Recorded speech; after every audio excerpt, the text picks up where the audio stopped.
राधे राधे, प्रणाम सभी को। आज के न्यू ब्लॉग में स्वागत है आप लोग के। दोस्तों देखिए, हम तैयार हो गए हैं, फ्रेश हो गए हैं और मेरी बेटी सो गई है।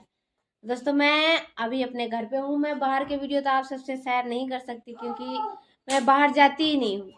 बाहर नहीं जाती हूँ, इसके कारण ये है, मेरी बेटी है छोटी सी और ठंड भी ज़्यादा हो रही है, तो इसलिए हम बाहर नहीं जाते। तो आज दोस्तों देखिए हम क्या बांध रखे हैं। साड़ी बांध दे दे, मुझे आती नहीं है साड़ी उड़ी बांधने, मेरी दीदी पहले बांधती थी मुझे। और मैंने साड़ी मतलब बांधने आती ही नहीं है, फिर भी आज वैसे ही बांध रखी हूँ जैसे भिखारी की तरह। तो कैसी लग रही है आप लोग कमेंट करके जरूर बताना। और उसको देखिए दीवान को।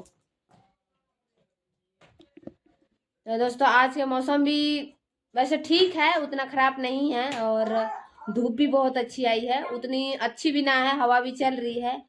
और हमने खाना उना बना लिए, दाल बनाए थे, चावल बनाए थे और बस दाल चावल ही बनाए थे आज। न मसाले वाले दाल बनाए थे तो इसलिए दाल चावल ही थी, तो सब्जी बनाए नहीं थे। तो आप लोग बताइए कैसे हो। और हम तो ठीक है, हमारी बेटी भी ठीक है, हमारे बच्चे सभी ठीक है।